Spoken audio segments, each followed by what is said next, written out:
Sa ilalim ng dugong pulang langit, nagliparan ang mga uwak, tila masamang palatandaan habang humuhuni sa ibabaw ng isang tigang at walang buhay na larangan ng digmaan. Sa gitna ng mga wasak na espada at guho, isang mandirigma ang nakahiga ng nakatihaya, nag-iisa sa gitna ng pagkawasak.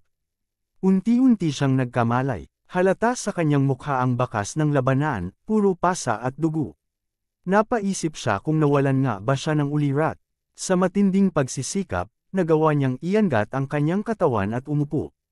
Sinuri niya ang paligid, nakita ang lawak ng pagkasira, at natano ang kanyang dambuhalang espada na nakalapat malapit sa kanya. Dalawang tanong ang bumabagabag sa kanyang isipan, gaano na ba siya katagal na walang malay, at ano na ang sinapit ng labanan. Ngunit bago pa niya masagot ang mga tanong, biglang sumiklab ang matinding sakit sa kanyang dibdib. Napayuko siya at napahawak sa pinagmumulan ng kirot. Agad niyang naunawaan, may mga nabali siyang tadyang. Sa kabila ng matindi niyang pinsala, pinilit niyang buuin ang natitirang lakas at ipinasya niyang kumilos. Nagsimula siyang maghanap ng kanyang mga kasama. Subalit sa halip na kapanatagan, lungkot at panghihinayang ang kanyang nadama. Sa paligid ay nagkalat ang mga bangkay ng kanyang mga kakampi. Isa sa kanila, ang salamangkero na nakasuot ng kulay kahel na balabal, ay nakitang buong tapang na nakikipaglaban.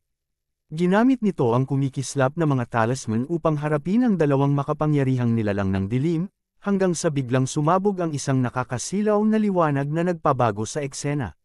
Sa gitna ng madilim na kalangitan, lumitaw ang pangunahing kaaway, ang hari ng demonyo. Isa siyang dambuhalang nilalang na nakabaluti at may pasan na nakakatakot na espada na kulay ube. Sa ilalim ng anino ng walang hanggang eclipse, hinarap siya ng bayani na may gintong buhok, buong tapang at walang takot. Doon niya ipinakita ang tunay niyang kapangyarihan, ang awtoridad ng hari ng demonyo. Mula sa lupa, nagsimulang bumangon ang makapal na ulap na unti-unting bumabalot sa paanan ng bayani. Mula rito, lumitaw ang isang napakalaking hukbo ng mga bangkay na muling nabuhay. Nabigla ang mandirigma sa dami ng mga kalabang nabuhay mula sa ilalim, at napagtanto niyang ito ang kapangyarihang itinago ng hari ng demonyo hanggang sa sandaling iyon. Agad siyang sumigaw, tinatawag ang kanyang mga kasama. Ang pari ay lumingon sa kanyang tinig. Kasama rin ang mandirigmang tuso, ang rogue, na humiling sa pari na bigyan siya ng kapangyarihan sa pamamagitan ng awtoridad. Mabilis siyang sumugod ng buong bilis patungo sa hari ng demonyo. Ang pari na may nagbigay bisa ng awtoridad habang same time na nagdarasal, ikaw na nakauunawa sa kapangyarihan, ipahiram mo sa amin ang iyong lakas bilang tugon sa aming panawagan. At sa mismong sandaling iyon, nagliwanag ang kanyang kakayahan, ang awtoridad ng liwanag, masakit na paglimos. Mula rito, sumabog ang napakalakas na puting liwanag na tumabon sa kadiliman. Buong lakas namang sumugod ang rogue, winuwasak ang lahat ng bangkay na humaharang sa kanyang daraanan. Ngunit tila walang katapusan ng hukbo ng mga patay. Sunod-sunod silang sumalakay, hindi siya binibigyan ng pagkakataong huminga o tumayo ng maayos. Gayunman, hindi siya umatras. Iwinasiwas niya ang kanyang espada ng walang humpay, tila unos ang bawat hampas, pinupulbos ang mga kalabang patay na muling nabuhay. Sa gitna ng labanan, idineklara niya na siya na ang baalang samalag at lumipol sa lahat ng kaaway, upang mailinis ang daraanan para sa kanyang mga kasama. Buong lakas na sumigaw ang rogue, isang hiyaw na yumanig sa buong larangan ng digmaan. Ang kanyang tinig ay nagsilbing lakas na nag-udyok sa bayani na sumulong at harapin ang hari ng demonyo. Hindi nag-atubili ang bayani, matatag siyang, lumakad pasulong, puno ng determinasyon ang kanyang mga mata. Ang kanyang espada ay kumikislap sa liwanag ng kapangyarihan, handang makipagsagupaan ng buong tapang. Ang kanyang enerhiya ay nagbanggaan sa kulay ubing kapangyarihan ng hari ng demonyo, isang hudyat ng huling labanan. Umuugong sa paligid ang tunog ng salpukan ng espada ng bayani at kapangyarihan ng hari ng demonyo. Bawat hampas ay nagpayanig sa lupa. Gayunman, sa kabila ng mabangis na labanan, kapwa silang nanatiling nakatayo, at walang malinaw na nagwawagi. Ang kanilang banggaan ay nagdulot ng ganap na pagkawasak sa paligid. Habang humihigpit ang labanan, sa isang matinding sandali ay naibagsak ng bayani ang kanyang espada at tumama ito sa katawan ng hari ng demonyo, naputol ang isang braso nito. Ipinahayag ng bayani na tapos na ang lahat. Nakatitig siya sa kanyang kalaban, nakatutok ang espada, mariing sinasabi na ang katapusan nito ay hindi na maiiwasan. Ngunit ang braso ng hari ng demonyo ay biglang nagsimulang maghilom sa di makatwirang bilis. Sa isang iglap ng pagiging kampante ng bayani, dinakma siya ng makapangyarihang kamay nito. Sa malamig ngunit nakakatakot na tinig, sinabi ng hari ng demonyo na walang wakas, mayroon lamang pagpapatuloy. Ang kanyang katawan ay nagsimulang magliwanag ng hindi matatag na enerhiya, at agad na pagtanto ng bayani na nagpaplanong magpatiwakal sa pamamagitan ng isang napakalakas na pagsabog ang kanyang kalaban. Bago pa tuluyang sumabog ang lahat, biglang lumitaw ang rogue. Tinitigan niya ang bayani, nagtataka kung bakit tila natigilan ito. Sa buong lakas, pinutol niya ang kamay ng hari ng demonyo na humahawak sa bayani, at siya mismo ang nanatiling humarap sa kamatayan. Buong tapang niyang ipinahayag na kung kailangan nilang mamatay, mamamatay silang magkasama. Napasigaw ang bayani, tinawag ang pangalan ng kanyang kasama sa matinding dalamhati, habang nilamon ng napakalaking pagsabog ang parehong rogue at ang hari ng demonyo. Nang matapos ang lahat, katahimikan lamang ang bumalat sa lugar, hanggang sa biglang sumulpat mula sa lupa ang isang napakataas at misteryosong haliging itim, kilala bilang Abyss Transition. Napatingin ang pari sa haligi, naguguluhan kung ano ang kahulugan nito. Samantala, ang bayani, na nakaligtas dahil sa sakripisyo ng kanyang kasama, ay nakakita ng imahe ng rogue. Inakala niyang nakatakas ito sa pagsabog. Ngunit siya'y napatigil sa pagkabigla nang makita ang malaking butas sa katawan ng rogue, patunay ng pinsalang tinamo nito. Sa sandaling iyon, isang bagong halimaw ang lumitaw sa larangan ng digmaan. Pinagmamasdan nito ang naglalahong katawan ng hari ng demonyo at nagpahayag ng pagkadismaya. Inasahan nitong masisilayan ang pag-akyat ng kanyang Panginoon sa trono ng kapangyarihan, ngunit ang lahat ng nangyari tila walang saysay na kamatayan lamang. Ngunit muling bumangon ang rogue sa kabila ng sugat. Sumugod siya at buong lakas na sinipa ang halimaw sa mukha. Nabigla ang nilalang, hindi makapaniwala na nakaligtas pa ito mula sa pagsabog. Lalo itong nagtaka nang mapagtanto ang katotohanan, ang buhay ng rogue matapos ang lahat ay nangangahulugang siya rin ay may karapatang umakyat sa trono ng awtoridad. Mabilis siyang itinapon ng halimaw sa lupa. Ngunit sumigaw ang rogue sa bayani, ipinaalala na ito na ang tamang sandali upang umatake. Agad tumugon ang bayani at ang pari. Muling ipinatawag ng pari ang awtoridad ng liwanag, na nagpakita sa anyo ng banal na espada, Ascalon. At sa isang mapagpasyang hampas, ibinagsak ng bayani ang espada sa halimaw, pinulbos ito ng tuluyan. Matapos hamupa ang alikabok, lumitaw ang salamangkero at nagtanong ng may pag-aalala kung ligtas pa ba ang bayani at ang rogue. Tinawag ng bayani ang pari upang lumapit, at pagdating nito ay ipinahayag ng pari ang kanyang ginhawa. Na sila'y ligtas. Napansin niya ang bangkay ng rogue na nasa tabi ng bayani. Ang mga sugat nito ay nagsimulang humilam at maghilom ng kusa, na ikinagulat niya.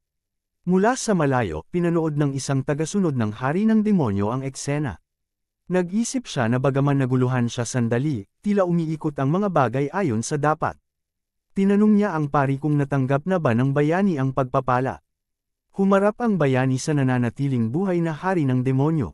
Pinawi ng hari ng demonyo ang kanyang pangamba at ipinaliwanag na ang kanyang pisikal na katawan ay natapos na ang tungkulin at unti-unti nang bumabagsak, na sa huli ay kanila ang tagumpay. Bilang huling salita, sinabi niya na dito nagtatapos ang kanyang kwento at ngayon ay panahon na para magsimula ang kwento ng bayani. Binalangkas pa ng hari ng demonyo na mapipilitan ang bayani na gumawa ng napakaraming pagpili at lulubog sa mas malalim na kawalan ng pag-asa kaysa dati.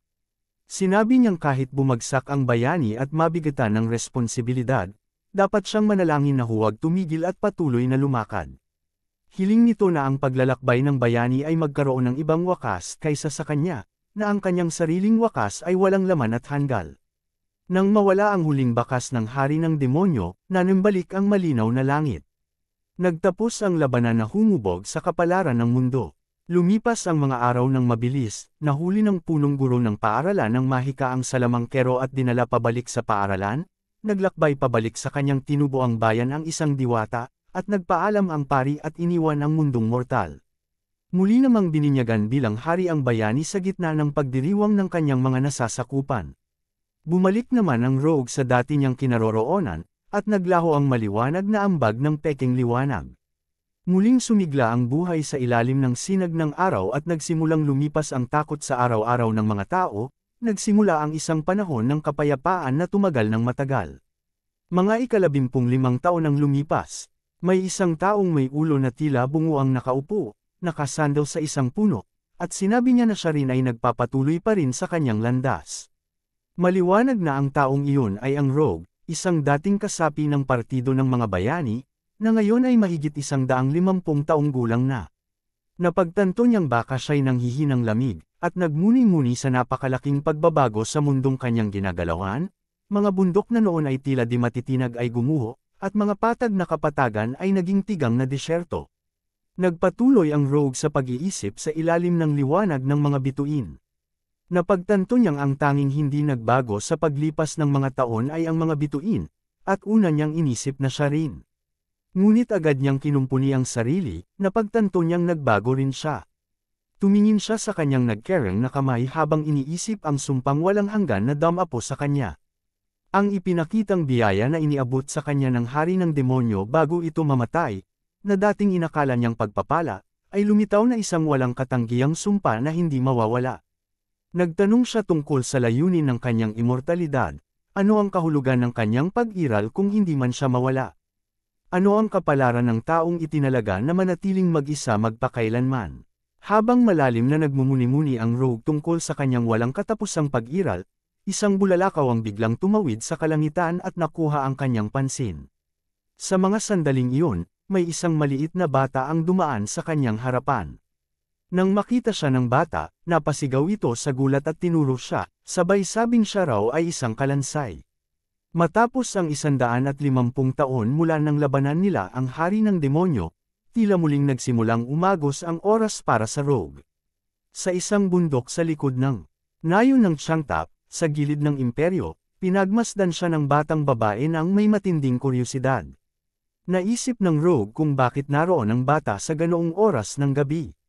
Biglang hinawakan ng bata ang kanyang mukha, ikinagulat niya, habang masigla nitong inihayag na nakakita siya ng isang nagsasalitang kalansay.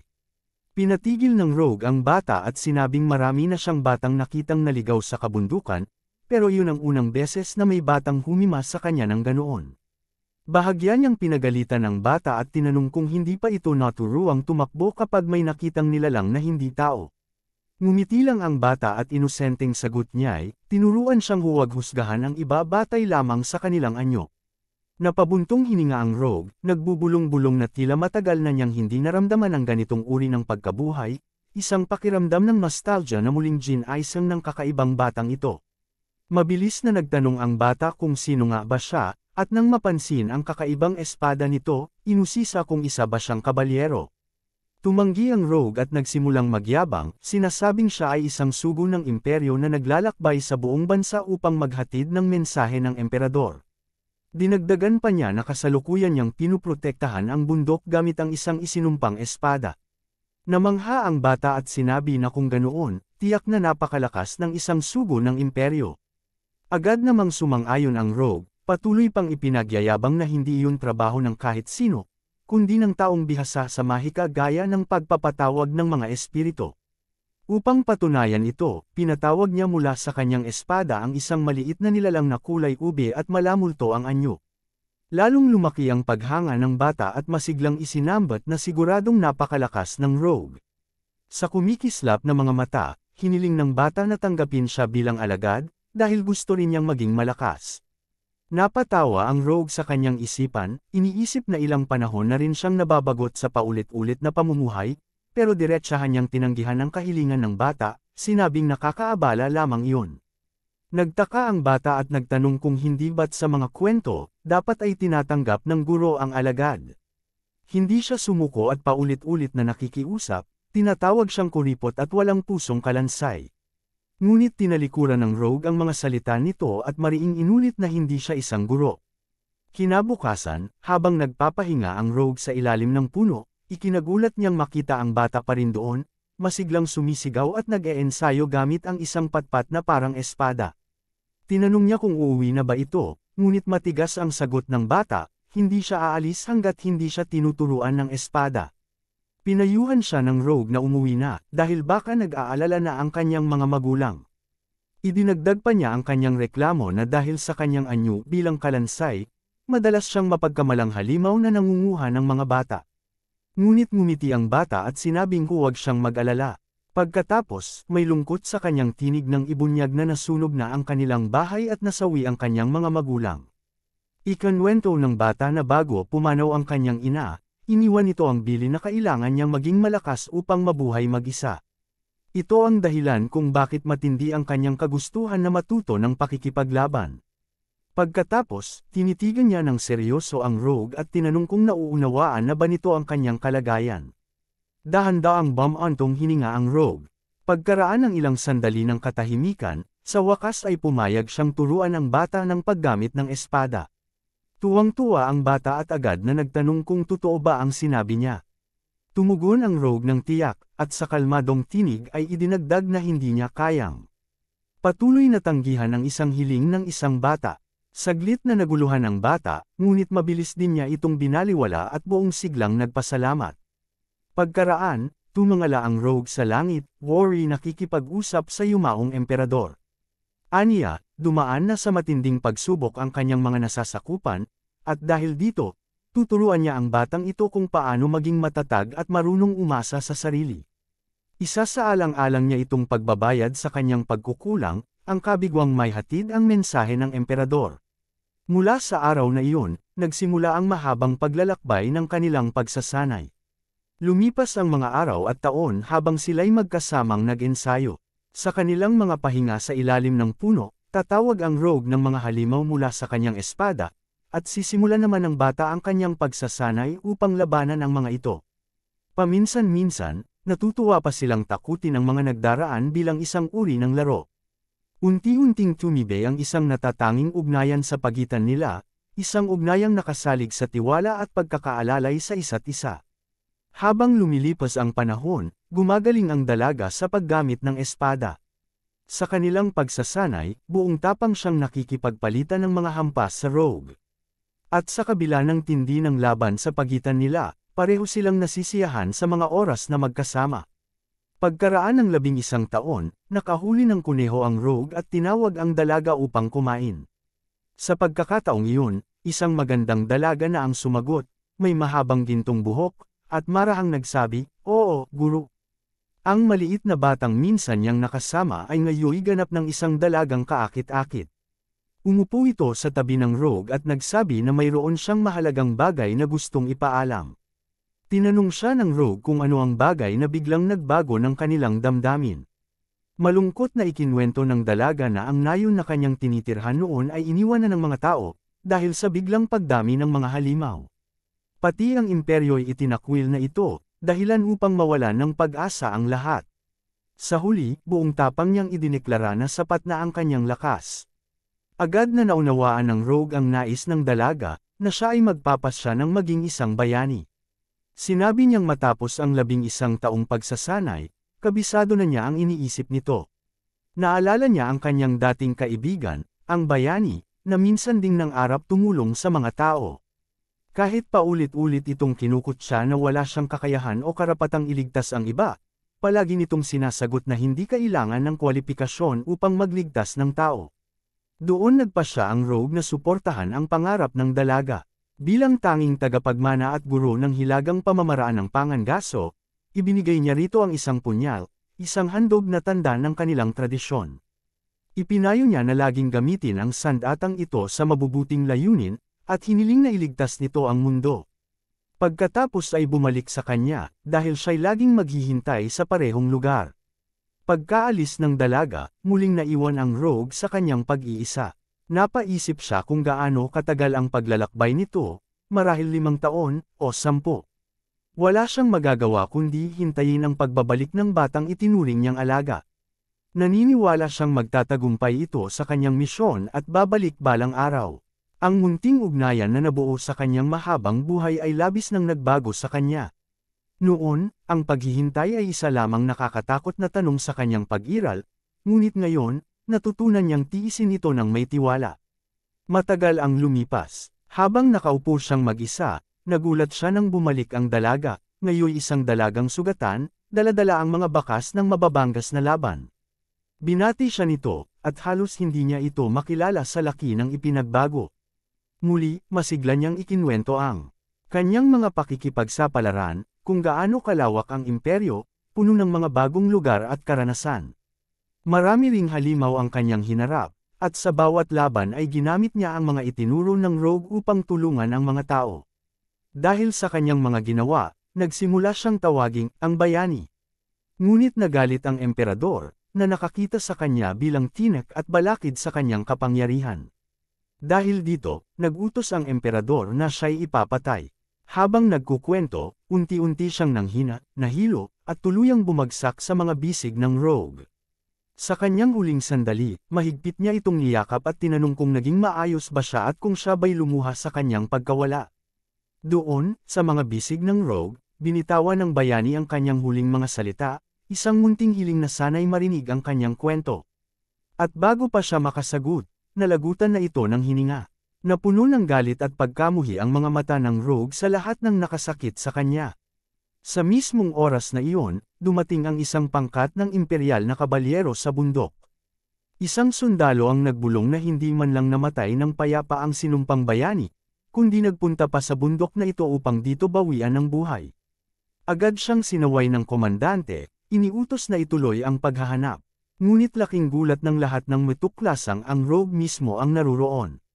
Inutusan siya ng komandante na lisanin ang bundok at mag-impake. Gulat na nagtanong ang rogue kung bakit siya kailangang umalis, at idinagdag niyang hindi na ito basta bundok.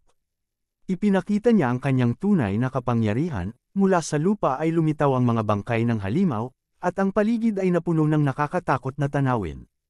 Ipinahayag niya na 120 taon na ang nakalipas nang matagpuan niya rito ang mga nalabi ng hukbo ng hari ng demonyo.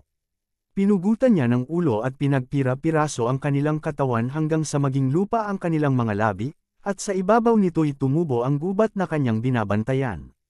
Ginawa niya ito upang hindi magamit ng mga mangkukulam ang mga labi. Ngunit aniya, tila wala ng saysay iyon ngayon. Nagulat ang mga kabalyero. Pilit silang pinakalma ng komandante, ipinaliwanag na kahit gaano karaming bangkay ang mayroon, limitado pa rin ang kakayahan ng isang necromancer. Ngunit napatigil siya nang makita ang dambuhalang hukbo ng mga bangkay na itinawag ng rogue, isang buong hukbong nagmarcha laban sa kanila. Nataranta ang komandante, at sa takot ay natanong kung sino talaga siya. Ngunit hindi na niya natapos ang tanong. Sa isang iglap, pugot ang kanyang ulo sa kamay ng rogue. Sa tinig na pa ng galit at pagmamalaki, ipinahayag ng rogue ang kanyang tunay na katauhan, hindi siya basta kalansay, kundi ang bibig ng emperador, at ang tinig ng imperyo. Umalangaw-ngaw ang kanyang tinig sa buong imperyo, naghatid ng mensahe sa lahat ng tao. Saan mang sulok ng lupain, nagtataka ang mga tao kung ano ang nangyayari. At doon, binigkas ng rogue ang huling kalooban ng nagtatag na emperador. Kung ang imperyo ay maligaw sa landas ng kanyang mga simulain, ipinagkakalob ko sa mga maharlika at tapat na nasasakupan ang karapatan upang ituwid ito. Pagkatapos, hinarap niya ang kanyang sinilangang bayan at buong giting na idineklara. Dumating na ang oras upang pagbayaran ninyo ang inyong mga kasalanan.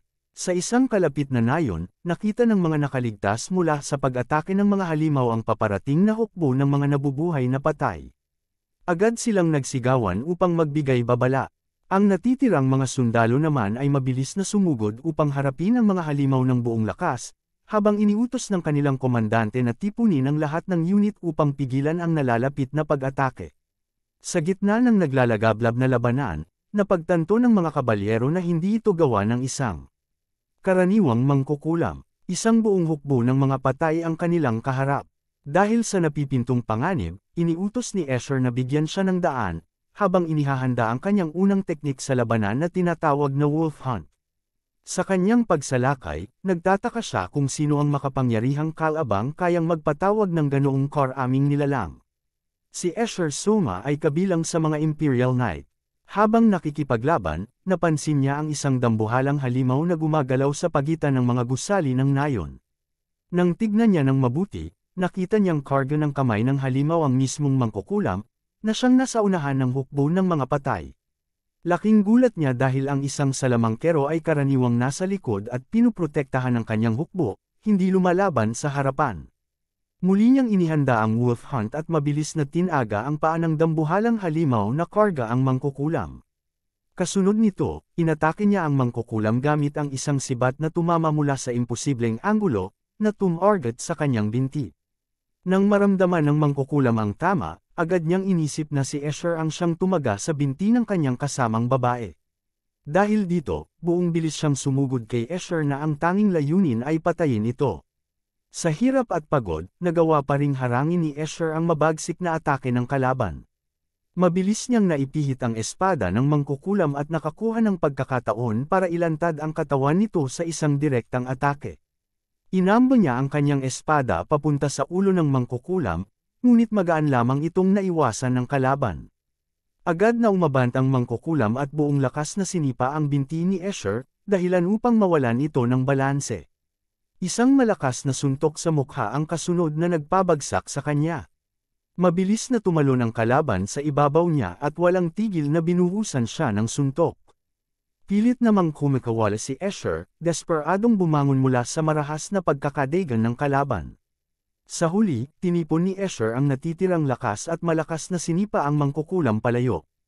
Pagkatapos ay iwinasiwas niya ang espada sa hangin upang lalo itong itaboy at bigyan ang sarili ng puwang para makahinga.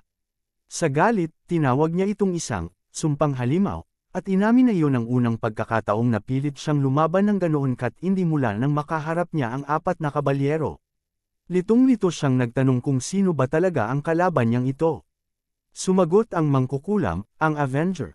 Napaisip si Escher na kailangan niyang bumili ng oras at baka modyukon pa ang kanyang kalaban.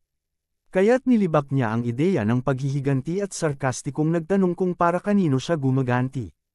Pagmamayabang pa niya, napakarami na niyang pinatay kaya imposibleng malaman kung aling biktima ang dahilan ng paghihiganti. Alam ni Escher na ang necromancy ay kumakain ng napakalaking enerhiya. Kaya naisip niyang magpaliban at bumili ng oras hanggang sa maubos ang lakas ng kanyang kalaban. Ngunit nabasag ang kanyang plano nang biglang lumitaw ang tagapaghiganti sa kanyang tabi at inilapat ang kamay nito sa kanyang mukha. Pilit na lumaban si Escher, ngunit mabilis na sinaksak ng tagapaghiganti ang kanyang kamay gamit ang espada, dahilan upang siya'y maparalisa at hindi na makahawak ng sandata. Tinuligsa ng tagapaghiganti ang pagyayabang ni Escher sa kanyang mga pagpatay. Ipinaliwanag niyang ang mga mamamayan ng imperyo, at maging ang disipulo nitong bayani, ay labis na nagdusa dahil lamang sa walang kabuluhang paghahangad ng kapangyarihan. Hindi inalintanan ni Escher ang matinding sakit sa kamay at sinubukang sugurin ang tagapaghiganti, desperadong putulin siya. Ngunit isang malakas na sipa ang ibinigay ng kalaban na nagpabagsak at nagpalipad sa kanya palayo hanggang sa bumagsak siya sa mga guho. Mula sa pagkakabagsak, ipinagtanggol pa rin ni Escher ang kanyang mga ginawa, sinasabing ito'y para sa ikabubuti ng imperyo at na ang mga kamatayan ay kinakailangan. Ngunit sinagot siya ng tagapaghiganti na siya'y isang kawawa, at kung ang kanyang mga ginawa ay kinakailangan, kung gayon ang kanyang kamatayan ngayong araw na ito ay kinakailangan din. Subalit buong kumpiyansang tugon ni Escher, hindi siya mamamatay sa araw na iyon. Biglang bumukas ang kalangitan at may mga halijing bughaw na liwanag na sumiklab mula sa lupa. Dumating na ang sandaling hinihintay niya, handa na ang anti-undead barrier shield, gamit ang 155 tao bilang Manabat Ares. Ipinahayag niyang natapos na ang kanyang misyon at iniutos ang pag-activate nito. Isang napakalakas na alon ng banal na enerhiya ang kumawala at tuluyang nilipol ang buong hukbo ng mga nabubuhay na patay. Nagsaya ang mga kabalyero nang makita nilang naglaho ang mga halimaw. Ipinagyabang ni Escher ang kanyang tagumpay sa tagapaghiganti, sinabing nawasak na niya ang buong hukbo nito.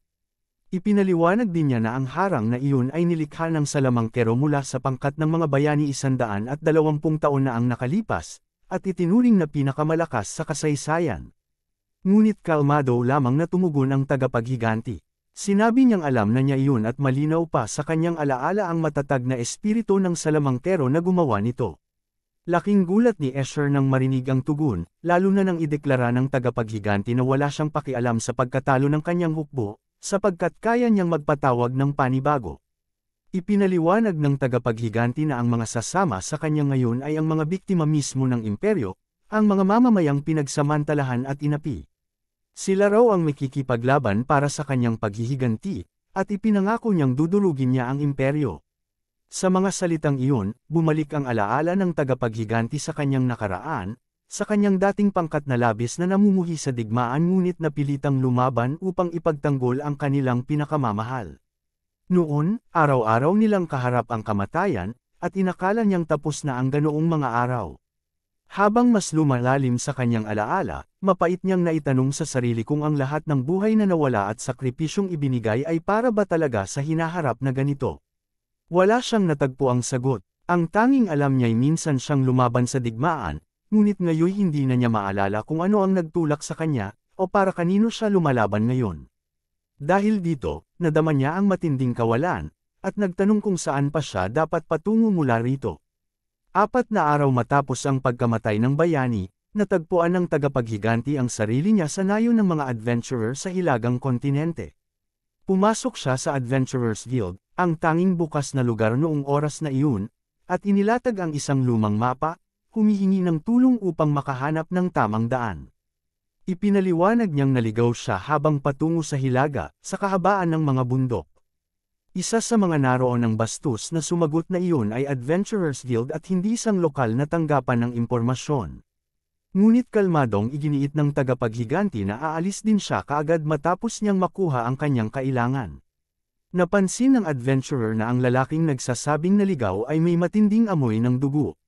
Dagdag pa niya, naaalala niya ang isang nakakatakot na tsismis na kumalat kamakailan, tungkol sa isang necromancer na pumatay ng mga kabalyero at sumire sa nayo ng Tiangtap sa likod ng mga bundok ng walang babala. Agad siyang sumugod upang atakihin ang tagapaghiganti at diretsahang tinanong kung siya nga ba ang nasa likod ng tsismis. Ibinunyag pa niya ang kanyang mukhang buto at sumigaw na siya'y isang nabubuhay na patay. Binalaan sila ng tagapaghiganti na piliin ang kanilang makakalaban ng tama. Kasunod nito, pinakawalan niya ang kanyang kapangyarihan sa isang marahas na pagsabog, hinampas ang lupa ng buong lakas at tinawag silang mga bata. Sa isang mapagpasyang atake, agad niyang napatay ang isang asasin na nakatago sa ilalim ng lupa at naghihintay lamang ng tamang sandali upang sumalakay. Inamin ng pinuno ng mga adventurer ang kabiguan ng kanilang pananambang at iniutos sa kanyang mga tauhan na patayin ang tagapaghiganti. Tinanggap iyon ng tagapaghiganti ng malamig. Ipinaalala sa kanila na ang ginawa lamang niya ay humingi ng tulong para makahanap ng daan. Kasunod noon, pinisil niya ang kanyang kamao at idineklara na mula sa sandaling iyon, lahat ng mangyayari ay sila lamang ang may kasalanan. Isang malaking lalaki ang sumugod dala ang nakataas na espada, sumisigaw ng, "Mamatay ka!" Ngunit madaling hinarang ng tagapaghiganti ang atake at binalikan siya ng sunod-sunod na malalakas na hampas hanggang sa tuluyan itong bumagsak sa lupa. Isa pang mandirigma ang sumugod dala ang sibat at binuhusan siya ng magkakasunod na atake, ngunit madaling naiwasan ng tagapaghiganti ang lahat. Hinawakan pa niya ang sibat gamit ang kamay, bagay na labis na ikinagulat ng kalaban. Kaagad niyang sinunggaban ang mandirigma at itinapon ito sa lupa ng malakas. Habang nakatingin siya sa paligid, napansin niyang 2 tao ang papalapit. Sinubukan ng mga asasin na palibutan siya mula sa harap at likod upang hindi niya maarang ang sabay na atake. Ngunit sanay na inilusot ng tagapaghiganti ang kanyang sarili at naiwasan ang kanilang pinagsamang atake.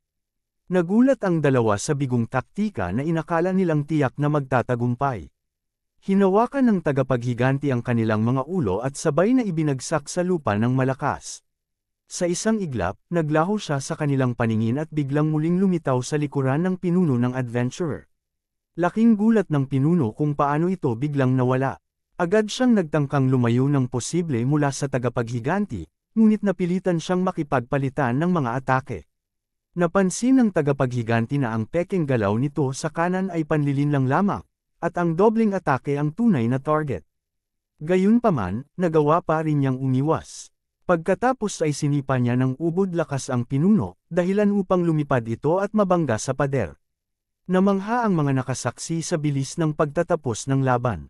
Sa isang malakas na hampas, napabagsak ng rogue ang kanilang pinuno. Dahil dito, kinapitan ng matinding takot ang puso ng mga natitirang adventurer, na hindi makapaniwala na natalo agad ang kanilang leader. Habang handa na sanang tapusin ng Rogue ang iba pa, biglang lumitaw ang isang lalaking may buhok na ginto at pinigil ang labanan. Buong tapang niyang sinabi na maibibigay niya ang anumang hinahanap ng Rogue. Agad nakilala ng mga adventurer ang lalaki at tinawag siyang Guildmaster. Pagkatapos ay ipinakilala niya ang sarili bilang si Thor Finland, pinuno ng Northern Adventurers Guild Garm. Iminungkahi niyang lumipat sila ng ibang lugar upang makapag-usap. Sa loob ng opisina ng Guildmaster, sinimulan ni Thor ang usapan. Binanggit niya ang kwento tungkol sa kalansay na pinag-uusapan ng mga adventurer sa bundok sa likod ng Changtap Village. Ipinaliwanag niya na ilang ulit na silang nagpadala ng reconnaissance teams upang siyasatin iyon, ngunit bumalik silang walang nakita. Dahil doon, inakala nilang tsismis lamang ito. Kaya't labis ang kanyang pagkagulat nang mapatunayan niyang totoo pala. Ngunit biglang pinutol ng Rogue ang kanyang pagsasalita. Mariin itong sinabi na wala siyang oras na masasayang, at hiniling na idiretso na ang pakay. Ipinaliwanag naman ni Thor na simple lamang ang kanyang hiling. Ayon sa kanya, kahit sakop sila ng imperyo, matagal nang pinabayaan ang kanilang guild. Marami nang umalis na mga taga-nayon upang maghanap ng ligtas na lugar, at ang mga naiwan ay namatay sa mga mapanganib na misyon para ipagtanggol ang kanilang bayan. Ang natitira ay araw-araw na nabubuhay sa takot sa mga halimaw. Ani Thor, para bang dahan-dahan na lamang silang naghihintay ng kamatayan. Pinagalitan siya ng Rogue, na tila ba nagrereklamo lang siya sa kanilang kasawian. Sinabi nitong kung ayaw nilang mamatay, dapat sana'y lumaban sila sa imperyo. Dagdag pa niya, kung walang gagawin, walang mababago.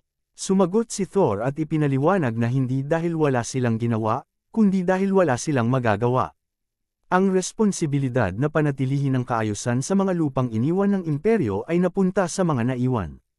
Nagkaisa ang mga adventurer upang ipagtanggol ang kanilang tahanan, at ibinuhos ng iba pang mga guild ang lahat ng mayroon sila para protektahan ang kanilang pamilya at bayan. Ngunit kahit ganoon, wala pa ring pinagkaiba ang kanilang sitwasyon. Naitanong ng Rogue kung naisip na ba nilang makipag-alyansa sa ibang guild upang lumaban sa imperyo. Sumagot si Thor na napakasimple ng tingin niya sa bagay na iyon.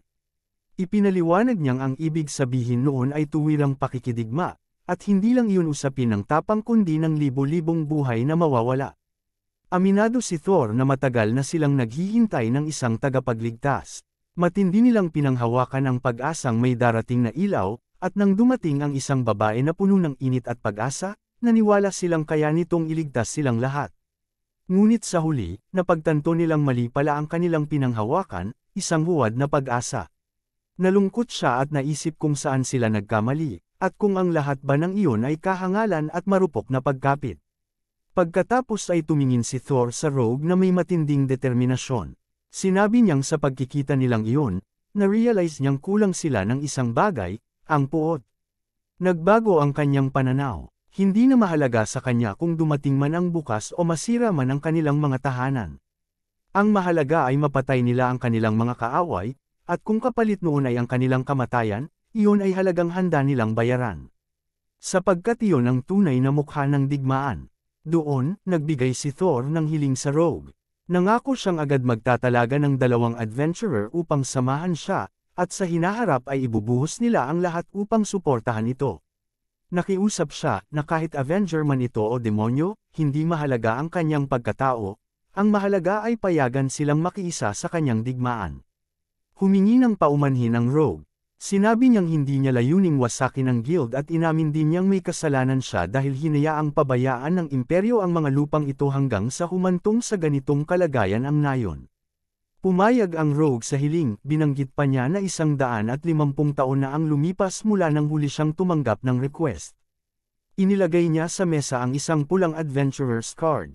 Nagulat si Thor, nagtataka kung baka ito ay isang Ruby-class adventurer's card mula pa sa panahon ng Great War, ang pinakamataas na ranggo na noon ay matagal nang nawala.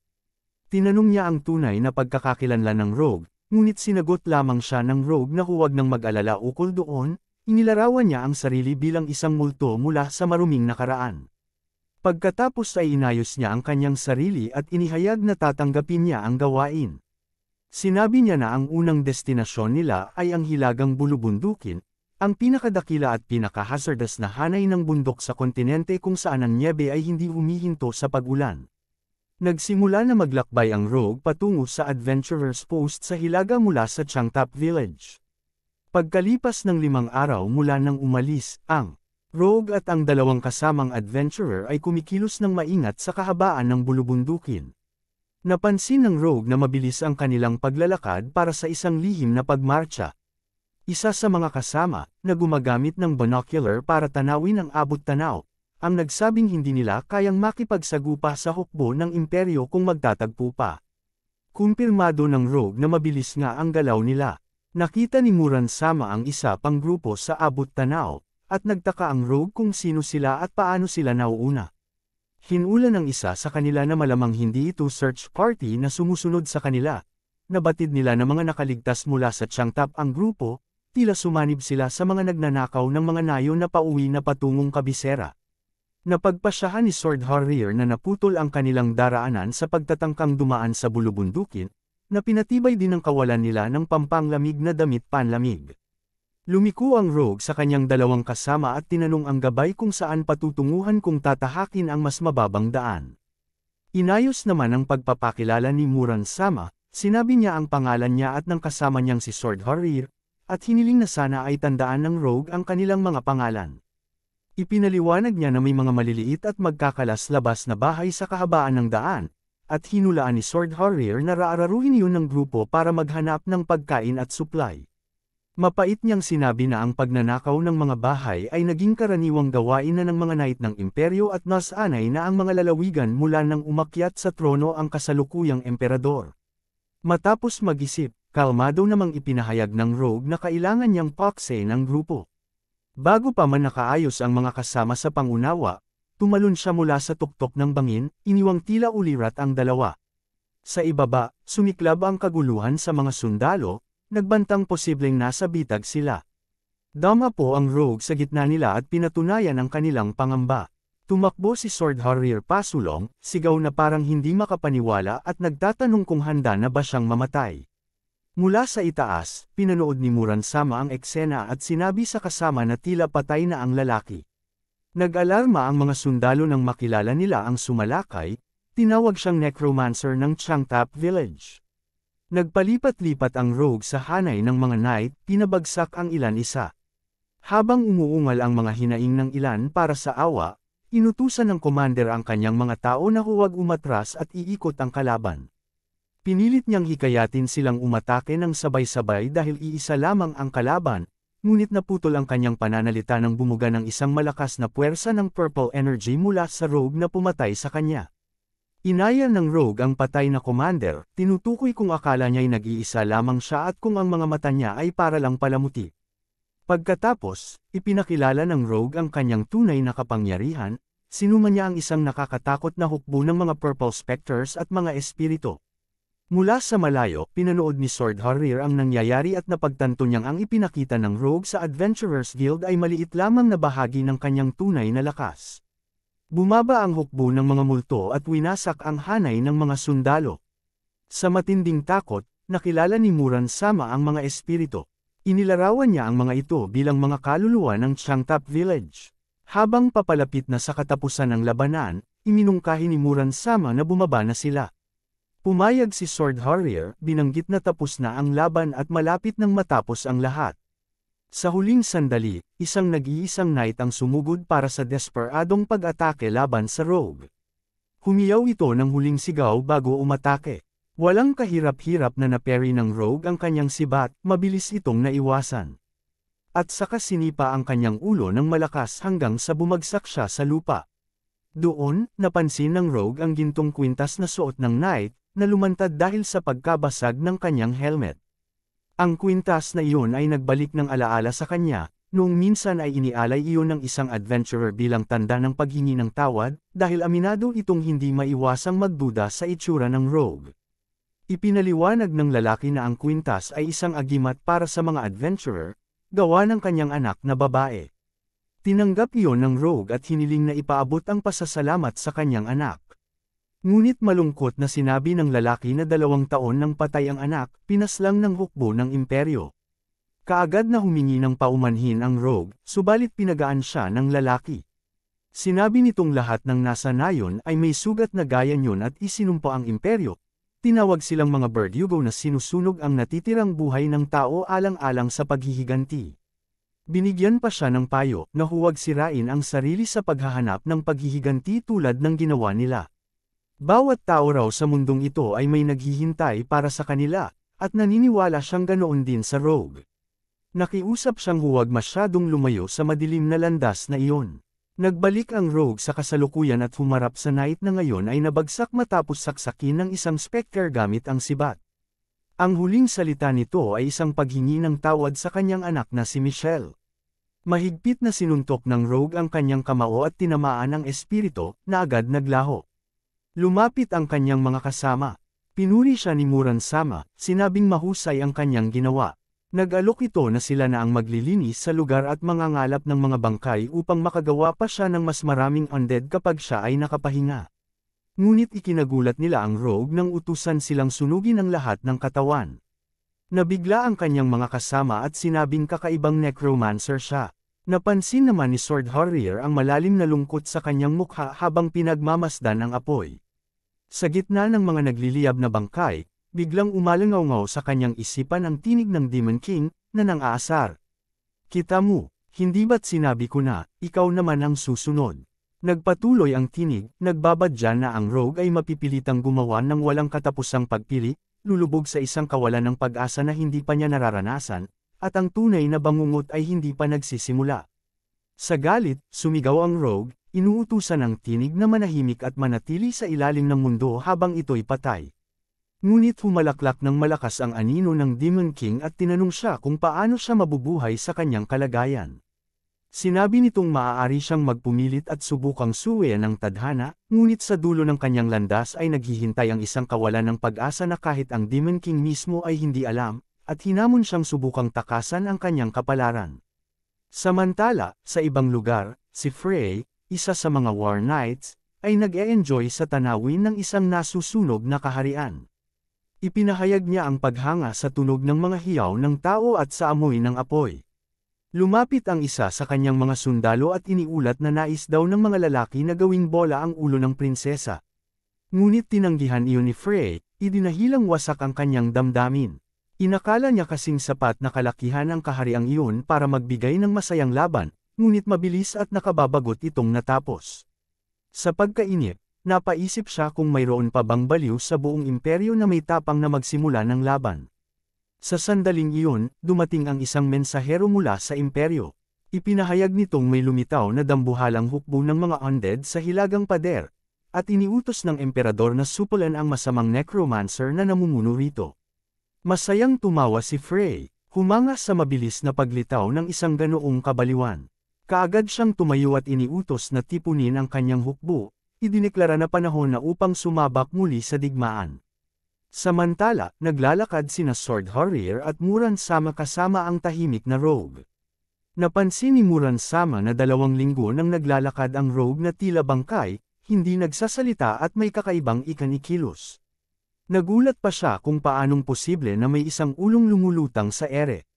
Naalala ni Sword Harrier ang sinabi ng kanilang guild leader, na malamang may kaugnayan ng undead mula sa Changtap village sa kamakailan lang na namatay na heroine.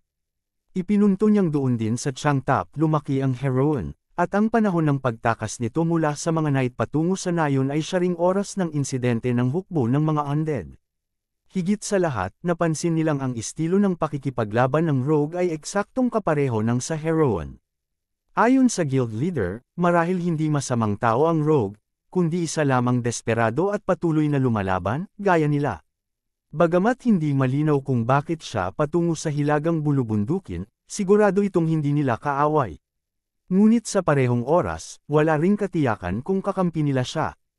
Ang malinaw lamang, siya ang susi upang maibagsak ang imperyo.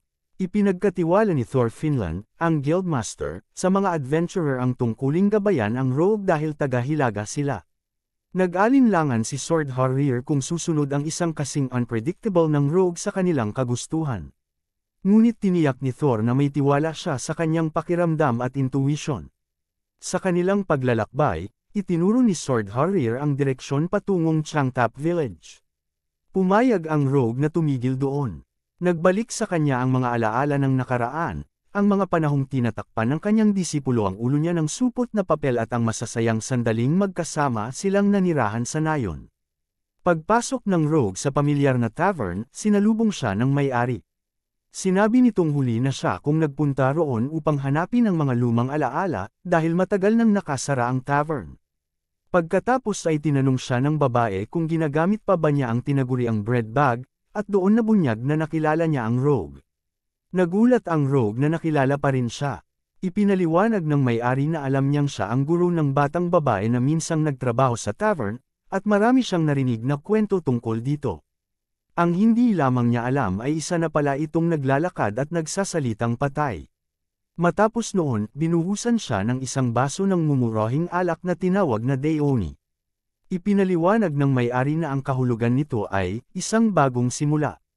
Ibinunyag din niya na ipinagbili ng kanyang disipulo ang alak na ito bago siya umalis, na balang araw ay inasam na maiinom nila ng magkasama upang ipagdiwang ang kanilang paglalakbay. Idinagdag ng may-ari na ang pagbabahagi ng alak na ito ay naging kaugalian ng mga adventurer, isang hiling para sa ligtas na paglalakbay. Ngunit malungkot din niyang binanggit na matagal nang wala itong nabibili, dahil wala na ring mga adventurer sa nayon. Sa huli, hinarap niya ang rogue. Sinabi niyang nauunawaan niya ang dahilan ng paghihimagsik nito laban sa isang sirang kaharian, ngunit naniniwala siyang mali ang landas ng paghihiganti. Tinanong niya kung ang anyo at buhay na pinili ng rogue, kahit na magtagumpay pa itong mailigtas ang mga tao ng imperyo, ay talaga bang iyon ang gugustuhin para sa kanya ng kanyang disipulo? Mariin niyang idiniin na hindi ganoon. Aniya, mas maliwanag na kapalaran ang nais ng batang babae para sa kanya. Pagkatapos, sinabi niyang may iniwan pang ibang bagay ang disipulo para iparating sa rogue. Inilahad niya na ang pangarap ng dalaga ay mamuhay na parang sa isang kwento ng Encantada. Makahanap ng mga kasama, magligtas ng mga tao, at paksain ang kasamaan. Ninais nitong magsimula ng isang paglalakbay na tulad ng sa mga alamat ng Ruby-class adventurers, at maranasan ang lahat ng iyon kasama ang kanyang guro. Ang salitang adventure ay umalingaw sa isipan ng rogue. Napagtanto niya kung paanong kayang bulagin ng galit ang tao at gawing ligaw maging ang pinakamatalino. Naisip niya kung ang kanyang puot ay nagtutulak sa kanya na ulitin ang parehong pagkakamali. Tahimik niyang inamin sa sarili na kahit tawagin siyang guro ng lahat, siya mismo ay natuto lamang sa kanyang disipulo. Sa sandaling iyon, nabuo ang kanyang bagong pasya, dadalhin niya sa kanyang mga balikat ang mga puso at pangarap ng kanyang disipulo. Nagpasalamat siya sa may-ari ng tavern para sa alak at tumalikod upang umalis. Habang lumalakad, para bang tinatanong siya ng kaluluwa ng kanyang disipulo kung saan na siya patutungo ngayon. Naalala ng rogue ang kahulugan ng alak, isang bagong simula. Kaya't idineklara niya na simula nang ininom niya iyon, panahon na para muling magsimula. Sa pagkakataong ito, hindi na paghihiganti ang kanyang paglalakbay, kundi ang maranasan ang nais ng kanyang disipulo, isang paglalakbay ng pakikipagsapalaran. At doon nagsimula ang kwento ng Skeletal Messenger.